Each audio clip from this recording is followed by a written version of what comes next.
Hello there, Rob. Hey, what's up, man? How you doing, Mike? Good, good. How you doing this nice Mother's Day? Yeah, it's Mother's Day, but in the rock world, it's a week before 4th of July. I know, I know. Well, we've been ahead. We've been recording ahead of time. That's good. We banged a lot of shows out. Yeah, man. Definitely, definitely. So Um, today we're going to be talking about, to me, one of the most underrated bands and kind of interesting bands of all time, and that's Cheap Trick. yep. They're Rock and Roll Hall of Fame members. It was a long road to that particular title, but they've had so many ups and downs, so many uh, that they've maintained pretty much the same group of guys more or less, but they've had so many ups and downs in their popularity and different generations being into them. It's really like an amazing thing that they've lasted this long. Yeah, I find it amazing that it lasted this long. Yeah, yeah. And let's just dive right in here because there's a lot to talk about. So, Mike, let me just this is Rock Show episode 72. It's about Cheap Trick, and what you got for me? Because these guys, yeah, like you say, they had up and down, and Right. holy shit, man, what a career! Well, one thing that I noticed with them is they kind of had a parallel breakthrough album the way Kiss did. Yeah, Okay. Now, if you remember Kiss, they really broke it. They had a couple of studio albums, but they really broke it open with the Kiss Alive album and the version of Rock and Roll All Night and Party Every Day. yeah, And it's not often that a live album breaks a band. It's not common, okay? Because what goes into a live album is usually you've had like a couple of hits before on studio albums. It's not often that a band will just break it with a live album, but they did with that because of the Live at Budokan album. yeah. That Live of Budokan album, that dude, they, you know what, they took a while to release the third studio album just because of that album. Yeah, well, right. That album was very popular, and at first, Epic didn't want to put it out in the States. It was going to be just a Japanese release. Yep. And because they was so big in Japan, they couldn't resist it, and they had to do it. And it broke it open here in the States. And it's really one of the only examples of that in rock and roll history. Dude, can you believe these guys have performed over 5,000 times? Easily. Yes, I believe that's true. Yeah. That I think that's amazing, man. Yep, yep. All right, so the history of Cheap Trick actually goes back to around 1967. Yep. Rick Nielsen, the guitarist, and bass player Tom Peterson had formed a band called Fuse, and Peterson had What was the deal with his name adding that extra S? Yeah, I never got. If anybody listening knows that let me know. I think maybe just to stand out. You think that's what it was? It's still the Yeah, same name. All he did was add the extra S, and I'm like, okay. perhaps there was another Tom Peterson he didn't want to be confused with. I don't know. He did add that S in there. Petterson. Yeah, which And then but whatever reason, probably just to stand out. Now, Tom Peterson had formed a band called Fuse with Rick Nielsen. yep. And Peterson had been in the band earlier called the Bow Weevils. That's These guys were all, yeah. These guys were all influenced by the Beatles. I mean, as soon as the Beatles came, you started having a lot of bug names. yeah. For bands, and then everybody had to have a band. Like before that, it was like singers, and the band wasn't so important. Yeah. The solo artists, even guys like Elvis and Johnny Cash, and I mean, their bands were very important, but not really in the scheme of their popularity. Yeah. Okay. But once the Beatles came, it was like, okay, everybody's got to have a band. And if you remember, even Alice Cooper had a band called the Earwigs. Yeah. So it's kind of funny. But they were a Midwest band from Rockford, Illinois. And what they did is once they got Fuse started, they picked up their friend Bun E. Carlos on drums, and they relocated out to Philadelphia in 1971, leaving Illinois for a while. Yep. They would change their name to probably a terrible name, if you ask me, called Sick Man of Europe. That's a Okay. terrible Yeah, fucking I name. have no idea what made them think of that. But between 72 and 73, they were called that. And then in 73, they actually did a European tour under that name. It was okay. It didn't blow anything open for them, but they ended up relocating back to Rockford, Illinois, right after that tour. By that summer, August of '73, they would officially change their name to Cheap Trick.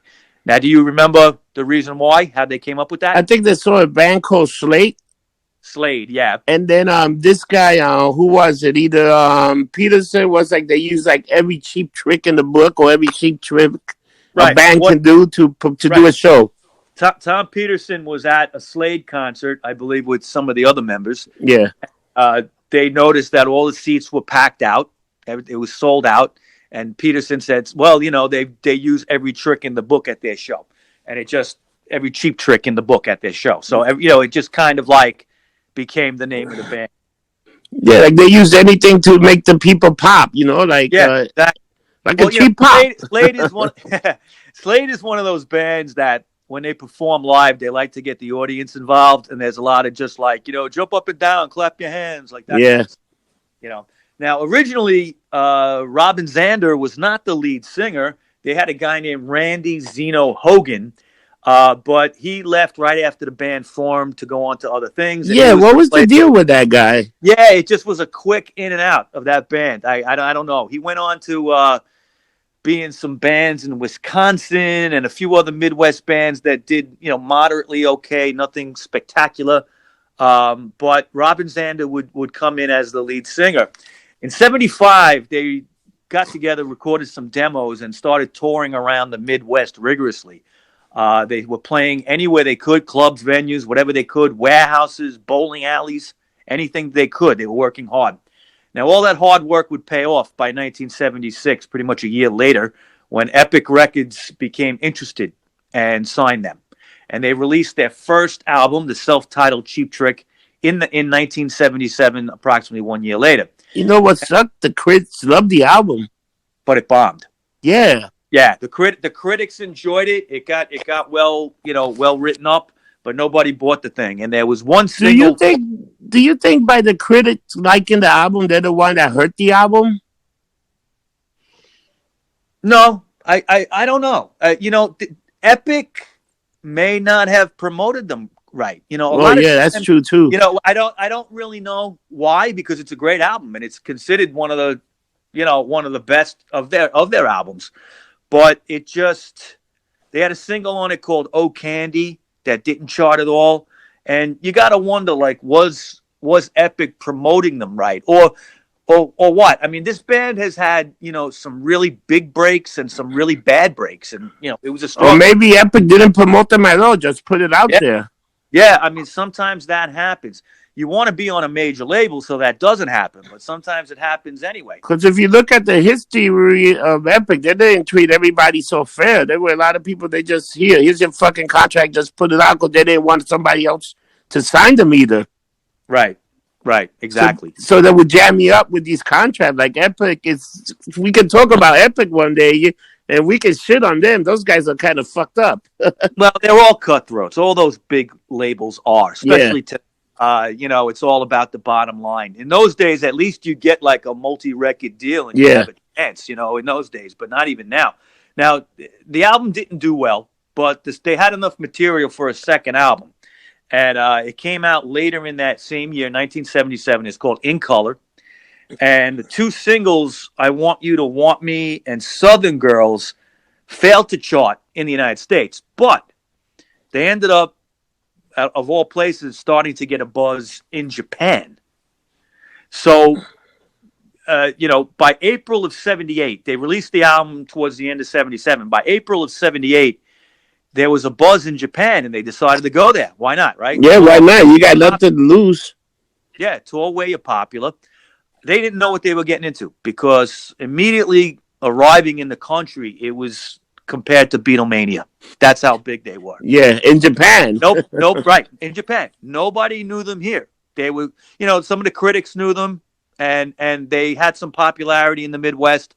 The singles didn't chart nationally, but in Japan, for some reason, it took off. and it was crazy. It was just a frenzied, introduction to Japan and the people, and they were treating them like they were the Beatles. It was a shock, but they played to several packed out Japanese venues at the time in that month, and they decided, let's capitalize on this. And Epic allowed them to record a live album. Now they had two concerts scheduled at what's called the Nippon Budokan, and it's also just called the Budokan. It's a big arena where they've had everything from sporting events to the Olympics to concerts. It's a very famous place in Japan. They would If have you play, wrestling there and they would sell out. yes, they have sumo wrestling. Yeah, I mean in front of, I think it is it at least, it's got to be 70, 80,000 people. I Yeah. think. Okay, I don't quote me, but it's in that ballpark. They had two concerts scheduled there, and they would record 10 songs over those two shows. All right. Now, this would be called Cheap Trick Live at Budokan. And like I mentioned a little bit before, it was intended as a release only in Japan. Yep. All right. But the band now had a new studio album. These guys were prolific. They were writing constantly in the 70s. And they had a lot of material. So there was a new studio album called Heaven Tonight. Yeah. And that was scheduled to be released in May of 78. Now, keep in mind, they were in Japan at that time. Now, the track Surrender, which is probably one of their most well-known songs, maybe right after I Want You to Want Me. Yeah, I love that Um, song. yeah, Surrender. That's a yeah, great yeah. song. Mom, it's all right. Your Yeah. daddy's all right. Great tune. They would release that as a single off the Heavens Tonight album, and it would get to number 62 in the United States officially. But over the years, it's become, probably a signature song for them. One of the songs that I love off that Heaven Tonight album it's got a German title. It's called Auf Wiedersehen. Okay. It means goodbye Yep. in German. And it was the B side of the Surrender single. And in some ways, I think it's an even better song. It's always cool live when they do it. It's a very heavy rocker kind of tune. And it's a song about suicide. Okay. Wow. And some people have kind of taken it that it's like a pro-suicide song. It's really not. The band will always say it's an anti-suicide song, but some people kind of take it the other way because, he's screaming like goodbye, goodbye at the end. Like it's a little bit confusing, but they're really not, saying it's good to kill yourself. But it's one of my personal favorite songs that's on that album. Now, the Live at Budokan was tearing up the charts in Japan. Yeah. And Epic was pressured because of that to release it in the United States. So they did that in February of 79. So right now they've got Heaven Tonight, which is doing okay in the United States. And then you have the Budokan album just coming out a few months later. You want to hear something funny about that whole thing? Also, not only did that Budokan, once that Budokan album came, dude, it hit triple platinum. That's how fucking popular the album was in the U.S. In the U.S. Yeah. Well, they would release a live version of "I Want You to Want Me" as a single, which to this day, on classic rock stations, it's really the only version of the song you hear. You don't hear the studio version. Nah, that version, the live version, is fantastic. That one actually worked in the U.S. The original one didn't, but the U.S., the one in Budapest, yes. Not Budapest, Budokan. Budokan. Yes, yeah. So yeah. Budapest, Budokan, all those fucking. Oh, let me not say it. Now, that to this day is the version you hear when they play Cheap Trick. I do like the studio version, but no one cares about it. Everybody likes the Live at Budokan version. They also would release a version of the Fats Domino song "Ain't That a Shame" as a single off that album, and it got to number 35.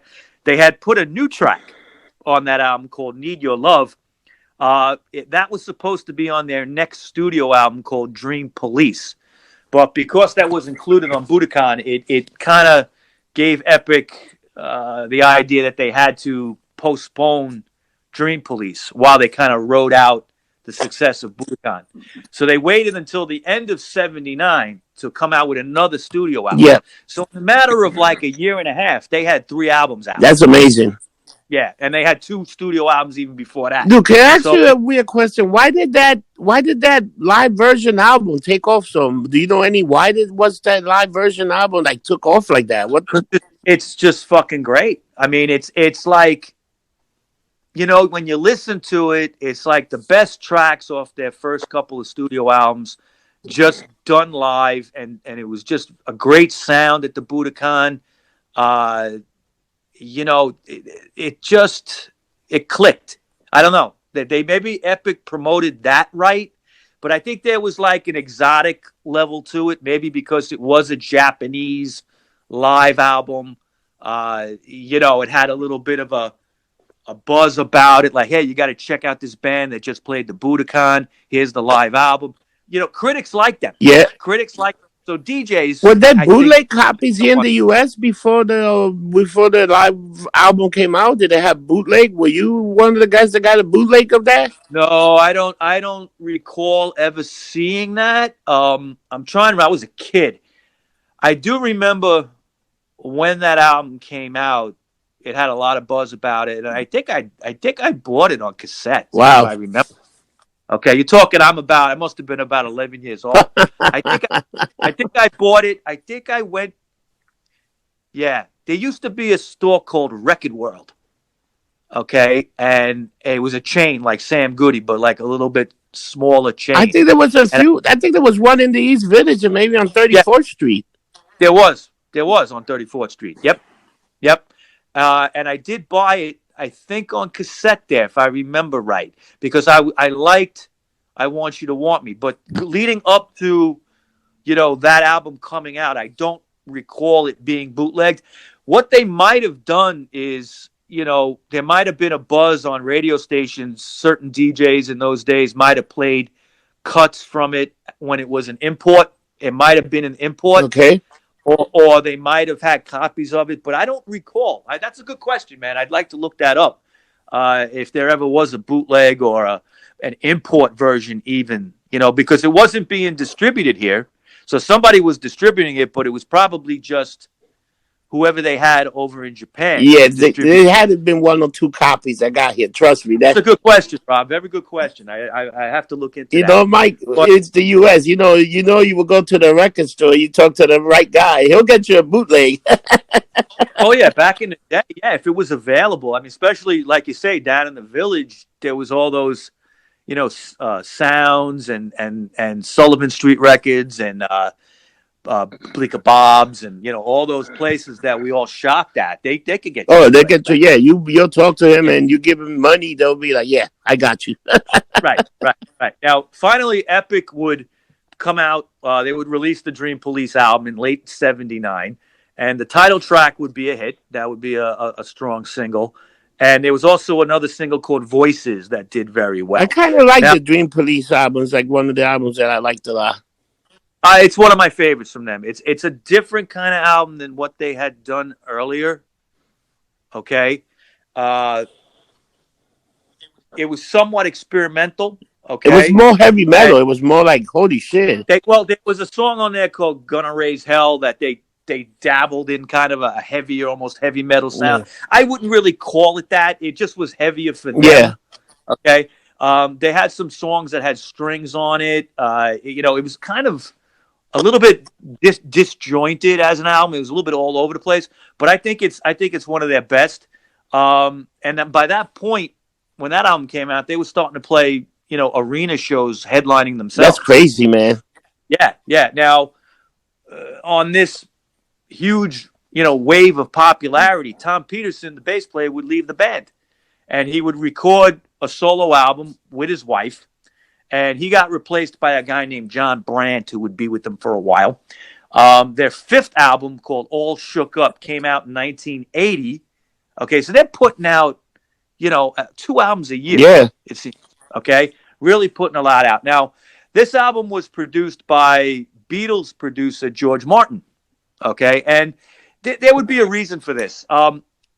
Cheap Trick had a reputation of kind of being like an American Beatles, at least in Japan. Yeah. All right, the Japanese people kind of viewed them as that for some reason. They were kind of marketed that way as an American Beatles in Japan. And, George Martin wanted to work with them.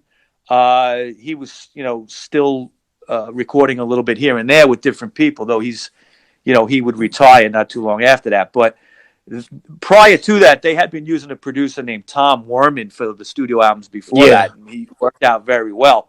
But they decided to break from that and go with George Martin. I mean, who wouldn't want to work with the Beatles producer, right? Yeah, of course, So man. That's that huge. album, yeah, All Shook Up is to me, it's a quirky kind of album. It wasn't radio friendly at all. I mean, but there's some great songs on there. A song called Just Got Back. Yeah. Then there's a song called Baby Loves to Rock, which people compared to Led Zeppelin's rock and roll Yeah, cause kind they of call sound, him a little bit like that. like a Led Zeppelin go psycho. Somebody describe him. Right. Dude, the Ocean Cup. Would you think that was a tribute to like Elvis? They Almost. were always, Almost they shook were up. always, yeah, I mean, I wouldn't be surprised. I mean, they were Elvis fans. They would record Don't Be Cruel later on. They would record that. Uh, um, yeah, I mean, Elvis and the Beatles and all that early stuff was what they were influenced by. So yeah, I'm sure had something to do with that. Another great track on that album, All Shook Up, is called "I Love You But I Hate Your Yeah. Friends." Okay, I always like that one. Um, Between July of '81 and early '82, the band and their manager Ken Adamana were sued by the record label CBS Incorporated for $10 million, alleging that they were trying to get CBS to, under Epic, to force a negotiation of their contract. And basically, the label was saying that the band didn't want to record anything. They wouldn't record any new material. Um, and that was actually, they hadn't recorded any new material since 1980 in the studio. So the lawsuit would get settled, and they would begin work again in early But '82. Mike, think about how Yeah, many albums they did in the short span of time. right, right. And I think there might have been some relevance to what CBS Incorporated was saying. Yeah. I think they might have felt like Epic might not have been doing them right, or not paying them right, or something, and they just stopped recording. But they had so much material out anyway. Okay, but Epic was used to, like, these guys putting out two a year, and then they didn't do Yeah. that. So they felt, I guess they felt slighted in some way, but they sued them for $10 million. It would get settled, I believe, out of court. But they would begin work again in early '82, and the album that would come out of that would be an album called One on One, and it had two hit singles on there. Okay, and I always loved this song, If You Want My Love, and that would go to number 45, and then a song called She's Tight, which would go to number 65. That kind of had some sexual overtones. She's Yes, tight. he did. It did. If You Want My Love had a cool MTV video with it, just kind of them performing on a soundstage. John Brandt would be in that video. I was actually listening to it today. It's still just a great kind of like ballad song. Have you seen the link I put to the original airing of MTV? The original I what?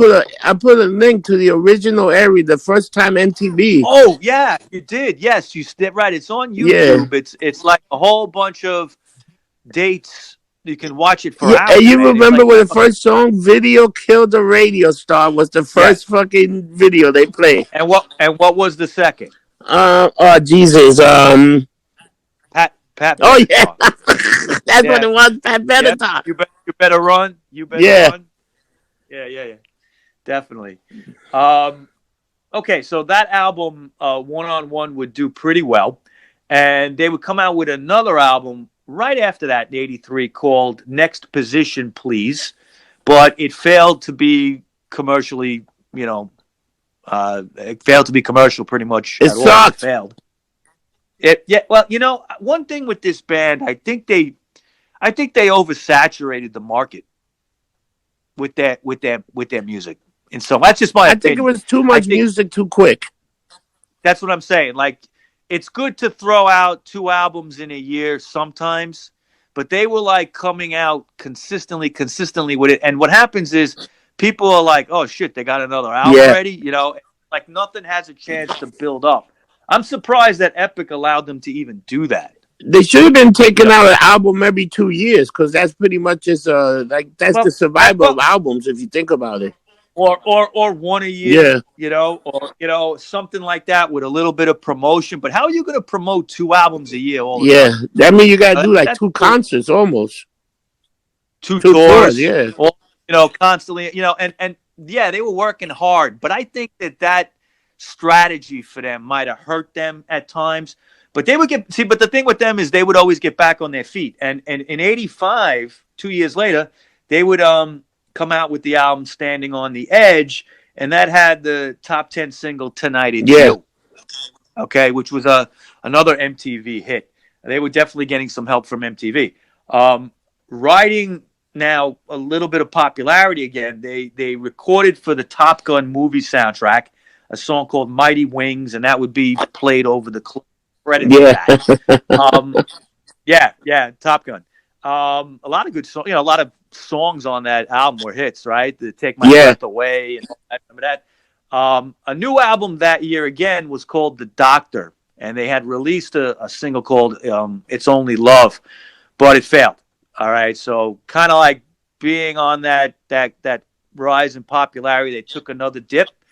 John Brandt would leave the band at this time, and Tom Peterson would rejoin them on bass in 1987. Now, it was on this year that they recorded the album "Lap of Luxury," and this would be another huge comeback for them. But Epic was kind of trying to control them a little bit, and they brought in a guy named Richie Zito to produce and assist in the songwriting. Richie Zito had worked with bands like, hair bands like White Lion and Poison, and he had some success with them.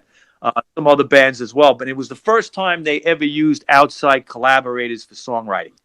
But Epic insisted, because of the commercial failure of the Doctor album, they needed some assistance.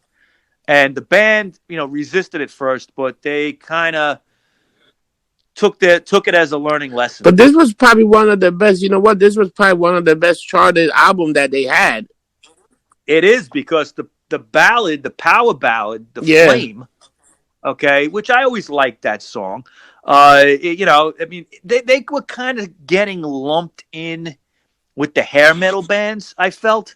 And I just didn't agree they with that. weren't a Like hair it's metal. You know what? They were like a no, little bit. They were like rock and roll, a little more. They were like between like the rock, like a metal rock and roll band, but they were more rock yeah, and roll than metal. yeah, but the way that they were being promoted, it seemed like they were getting lumped in on the fringes of the hair Of metal course. bands. Because MTV would play them like, and then play like a Poison video right after that, Or Mighty and Crew or something.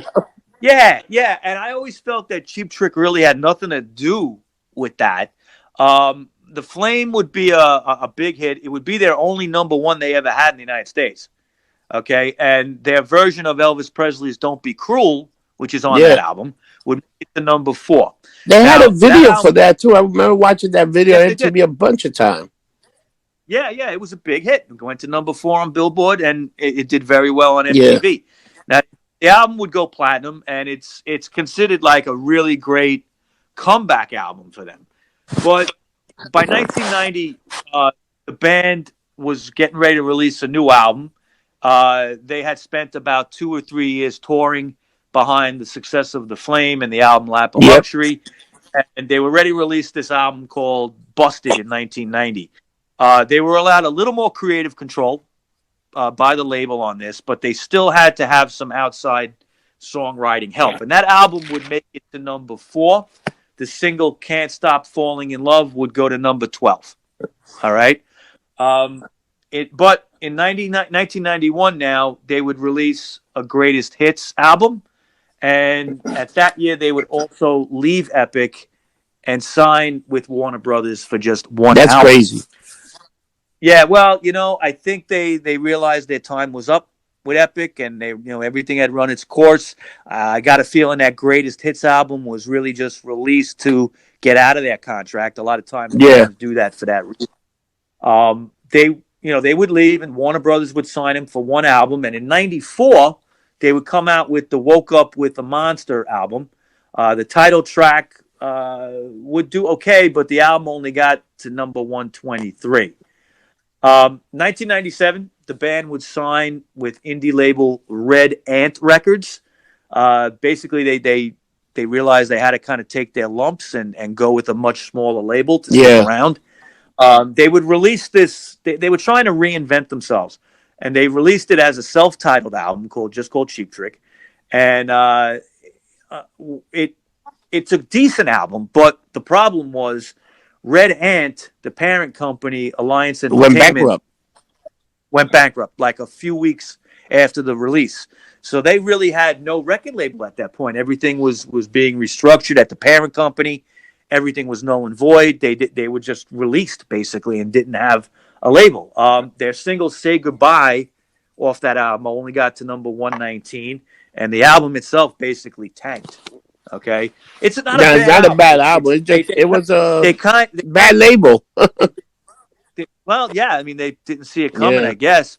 But the album artwork was similar to the first album. They were just trying to go back to their roots a little bit. They would spend 1998 kind of rebuilding. The first three studio albums they did would be reissued and remastered. All right. And also a brand new, complete concert version of the Live at Budokan, the original album, was released. The complete concert, meaning from both shows, every song. So it kind of was like the stuff they left out because it's only a single album, okay, when originally, and now it became kind of like a double album release. They would tour behind this, okay, the re-releases and the Budokan, and they ended up recording a live album from that tour called "Music for Yep. Hangovers," and it was recorded in Illinois, where they're from, Chicago, I believe, and it featured some members of I Smashing love Pumpkins Smashing on some Pumpkin, songs. man. They're a great band. I know I was going to say that. That's why I mentioned that. Um, Now, and that was in '98. Now, in 1999, they would record a cover of the band Big Star's 1972 song "In the Street," and that ended up becoming the theme to that Yeah, that's '70s a show. great. I love that song. Yeah, now that's a band, Big Star. We're going to need to have to cover at some point. I've gotten heavy into them over the last like 10 years or so. That's Alex Chilton, who was in the Box Tops. If you remember the song, The Letter, like, give me a ticket on an Oh yeah. airplane. Ain't got time to, that's Alex Chilton, okay? And he, after the Box Tops broke up, he had a band called Big Star, which never really got big. They have like a cult following. Probably bands like REM, early REM, owe a lot to Big Okay. Star. Uh, but they're a band we should look into. And Alex Chilton did produce the first Cramps album. So, he's somebody we need to talk about. But in March of 2002, they would start working on a new album. This would be called Special One, and it would be released in May of 2003. So they took their time with this album. They basically wrote it over a period in 2001. They started recording in 2002, and then it would be released in 2003. I believe they didn't have a label at that point. They had recorded it up in the Bearsville Studios in Woodstock, New York, which is a famous studio. A lot of bands have recorded there. I believe Foghat was a band that recorded there a lot. Um, but they would get signed to a label called the Big Three label, and it would reach only number 128. So they were still struggling. Okay, they had their fan base that was always loyal to them, but nationally they were not selling a lot of records in 2002. I saw them around that time. I want to say early 2000s. They opened up for Alice Cooper, who had an album called Dirty Wow. Diamonds, which was really good. And he played a free show in the summer with Cheap Trick opening up out on Long Island at a place called Bald Hill. And I drove about an hour out there with my buddy Keith, that and we saw Cheap Trick and Alice for free. It was a free Wow. show. Yeah, yeah, and they did kind of a greatest hits set, but these guys could still fucking play. It was just like rocked out. I was blown away. In some ways, they were better than Wow. Cooper because I'd seen Cooper many times, and Cheap Trick I've only seen just a couple of times, not a lot, maybe 3 times, and they're always great. The live Cheap Trick show is always worth it, even if they're not selling records.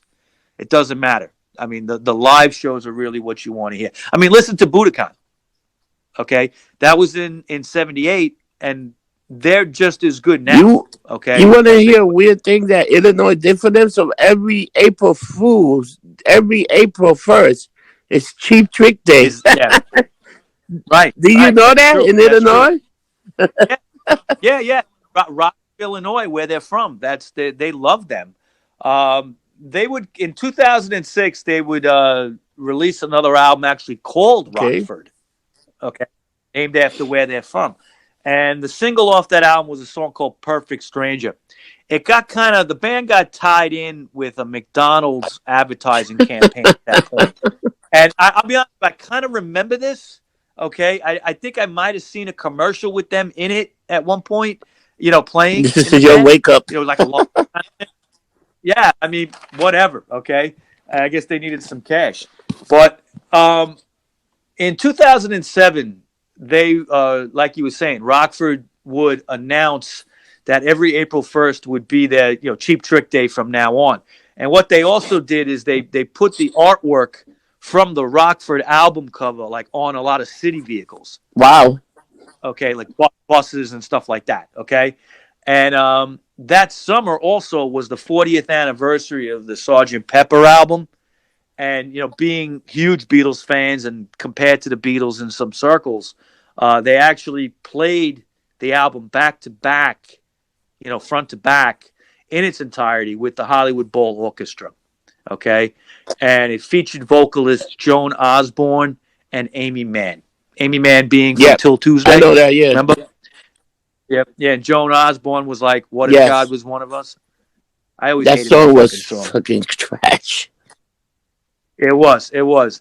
But Amy Mann was like voices carried in Yeah. like the video and stuff when she goes off on the Yeah. guy at the end. I always kind of So like that. let me tell you, they Um, did that. So it was the whole Sergeant Pepper band that they did. yep, the Sergeant Pepper album. Yeah, from Wow. beginning to end. Okay, they did it, which is not an easy thing to sing and perform. Um, they had an orchestra with them, which is what you need. Now I've heard Paul McCartney live. I've seen him live where he does tracks from that, and it's amazing. I mean, and I'm not a huge fan of that album. I like the Beatles, but I like some other albums better. But even just hearing it done live, done correctly live, like the album, is amazing. And Paul McCartney pulls it off, and these guys pulled it off pretty good too with this orchestra.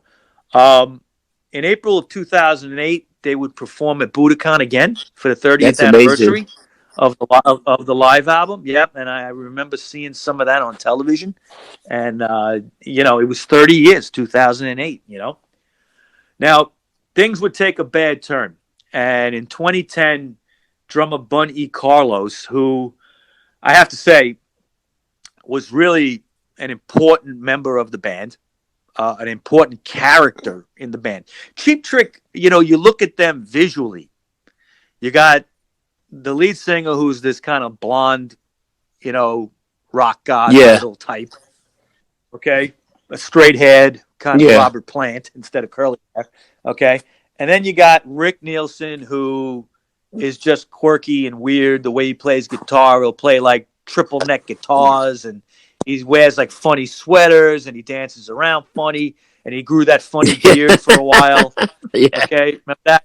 Okay, and then you got the bass players are pretty straight. The Yeah. couple that they've had, but then you got Bunny Carlos, who's like this nerdy, chunky looking guy with glasses and always had a cigarette in his mouth. He always wore a white button down shirt with a tie. He looked like he should be working in a bank. Okay, and he's playing the drums. And but all that aside, I think he's one of the best drummers in rock and roll. Wow. Okay, I would put him in the Wow. top 20. Top 20. Okay. Very underrated as a drummer. Maybe people would disagree with me, but I like Cheap Trick's music, especially the early albums. He could just play anything. He was, you know, I could see Bunny Carlos in a punk band. Wow. I could. Okay. And he was there. He was kind of like the soul of the band. Now in 2010, he would stop touring with them. All right, and there was some reasons, medical reasons. He had a bad back.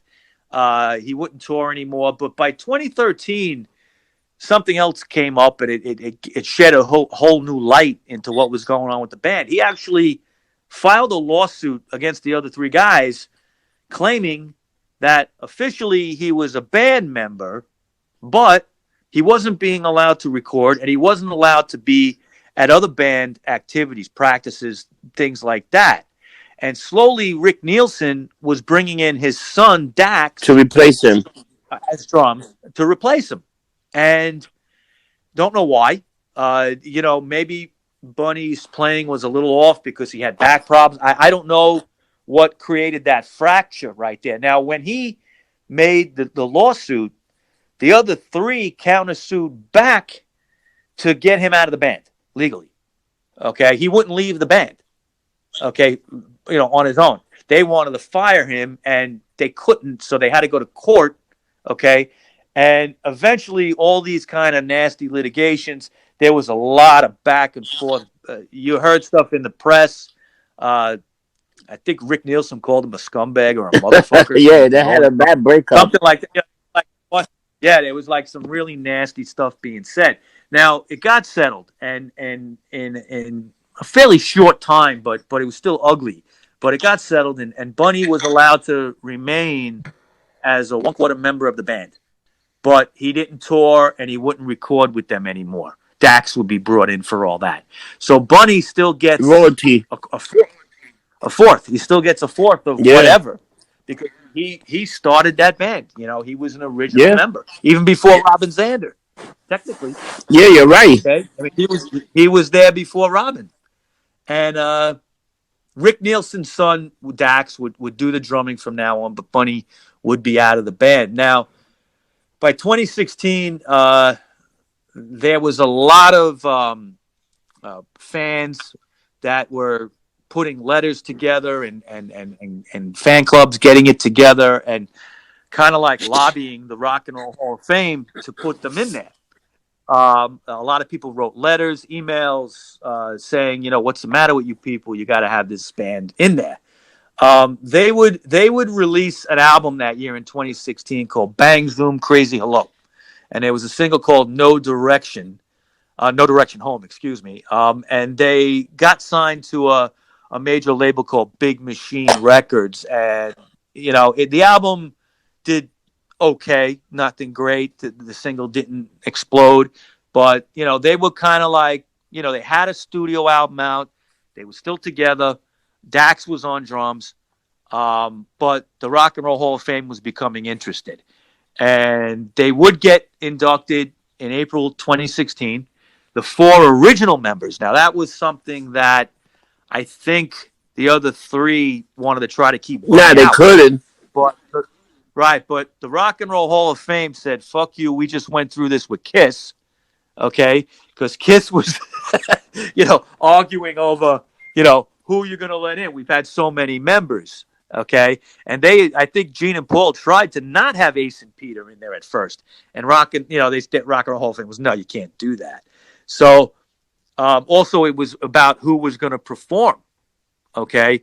Kiss wanted to bring, the other guys, okay, the new guys. And the Rock and Roll Hall of Fame said, no, we're inducting Ace and Peter too. You got to have them play. They refused. So Kiss didn't perform at their own Wow. induction. All right. But Cheap Trick didn't want to go down that route. They wanted to take a higher road. Okay. And because that was kind of low, and they allowed Bunny to perform. And they hadn't performed in a couple of years together. According to Bunny, they didn't even rehearse. They just did like a quick sound check a couple of hours earlier, and they played like I Want You to Want Me and Dream Police and one or two others. and they nailed it. They nailed it. I've watched it. I watched it recently when I was getting ready to prepare for the show, and it's a great performance. I mean, it was like old times. He didn't miss a beat, and he actually they all spoke at the end when they got inducted, and Bunny, you know, was his usual funny, nerdy self with the cigarette and talking, and he was funny. But I think that's probably the last time he played, right? It was, it was, yes. He's got a band now that he performs with a little bit in the Illinois area. I would say he's about 70 years old now, right now. So things are things are like he doesn't play as much as he used to. He can still play though. I watched some clips of this band he has, and they're not bad. They're not bad. Um, 2016 they got into the Rock and Roll Hall of Fame. In 2017 they would come out with two albums in the same year again. One album called We're All Right, and then they released a Christmas album called Christmas Yeah. Christmas. And that's where we Hey, are I right want to now. ask you They've one been question. What happened with them where they got offered to play the Republican National Party, the Republican National Oh Convention? yeah, I wasn't gonna go there. There was a I'm going story there. where in 2016 at the Republican National Committee, the actual, what do they call that? The convention. Excuse me, the convention. When Trump was going to get the nomination, they were offered to play, and they turned it down. You know, they said, "Oh, we'd have to have swastika guitars or Yeah, something." what was the It's deal with stupid that comment. fucking little comment that he made? Like a little backward smack. Well, look, they're from Illinois. They're Yeah. going to hate Trump. They love Obama. So it, I don't. I'm tired of all these bands, chiming in with the politics. They could have just said no, thank you. We're Yeah, going to because that keep it. kind of would have been a backhanded smack to Obama because he is from Illinois, right? He's from Chicago. And to have the cheap trick, the Chicago native son would have been smacked in the face. I guess you could look at it And like you know that. what's I don't know. another weird thing? The band appeared in an Insane the Clown Posse album called Black Blaze, a song. They Yeah, play it's on it, weird, right? man. Yeah, yeah. I've never heard Yeah, that song. Is it it's any good? just look it up. It's weird. Yeah, yeah. I'm sure. Well, Insane Clown Posse Those is pretty fucking weird. guys are, they sued WCW because one of them got thrown off the bus for real by mistake. Yeah, Really? broke his back. Wow, wow, wow.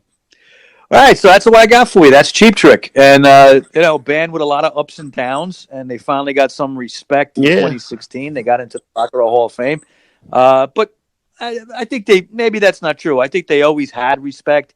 It's just that they had ups and downs, and they had some bad downs, and people forgot about them. But they seem to bounce back, and they're not done. yeah. They're That's what I still was gonna around. They ask didn't her. They break up. still done, or you think they're working on one more album or anything like that? Well, I haven't heard anything about them breaking up, and I think that they're still out there performing every Yeah, you couple know of what? I think years. last year they play Jones Beach. Was it last year or the year before? I Yeah, think I they played remember Jones that. Beach. They played Jones Beach with somebody else, and I think they're playing with another group. Like that's like, ain't they play? Ain't they Like a playing double this bill. summer? Like they were supposed to play City Field or something. It's Were they part of that whole like Def Leppard No, they Motley weren't Crue part. But thing? I think they had No. another. They were gonna do like a free show. Like remember Hart did that show with like they had the Mets and then they had like the band play after the Mets game. They had Hart played. Yes. I think they were gonna do that this Yes. year when the Cubs came to play the Mets. Yes. Yes. Um. Okay, so that's what I got for you. Not So look bad, at that. Mike. Not bad, man. Pretty good show. I got a lot of information that I Yeah. wanted, and I got that visual of doing a show on Cheap Trick that will burn in my eyes forever. Yeah, well, I know you wanted to shit on him a little bit, Nah, but you I didn't. Thank kept you. it. No, after reading them, you know what? There were a lot of stuff that they did that I like. Yeah, Um, they were a yeah. lot better than I mean, everything. Really. I mean, the Live at Budokan album. If you're a rock and roll fan, that. Is it's a a great must. album. Yeah, Okay, it's as important as some of the most seminal albums out there. Like anything that any Beatles album, any Stones album, that live at Budokan is as important, I think, in the history. And and they have that story of really that album I breaking really for think them. that's the That album doesn't that made happen too them, much. Mike. To tell you the truth, that's the album. If Yeah, if it it wasn't for was. that, I don't think we would be talking about Cheap Trick today. No, no, you wouldn't. And they have Japan to Yeah, thank too. Okay, the Japanese market for rock bands, at least back in the day, and I guess now to some degree too, is something that it's underestimated. You underestimate it, but really it's a huge market. And I mean, even like the Runaways in the '70s with Joan Jett and stuff, they were huge in Japan. That was like maybe about 2 or 3 years before Cheap Trick yeah. got big. Okay, that was like around Can I tell '76 you? or I so. saw the movie, And The Runaway. The movie, I thought it was terrible. I like that Yeah, that movie. was like Really, it was Johnny Jett, the girl that was with the vampire played Johnny Kirsten and some Stewart. other. Yeah, I and thought it was all right, but I think they made this guy look like a total perv. What's his name? Yeah, Kim Fowley, because he is a like total perv. he was like Dude, he they made was, it man. so That was weird, so like, oh my god, this guy's a he was creeper. weird. Dude, they didn't make him anything. He was that. Okay, and we're gonna do a show on Kim Fowley. I've talked about that before. Kim Fowley was a crazy Oh yeah, motherfucker, man. Remember the documentary oh about yeah. Then Rodney when he was there, Bingenheimer? he was talking some Okay, shit. that's it. That's him. Okay, and he made the Runaways, and he just destroyed Yeah, them in because the some girl ways too. shitted on You him know? at first, right? And Oh yeah, then she talked yeah. very Well, nicely well, about it. So she was like, Cherie Curry, hated his guts.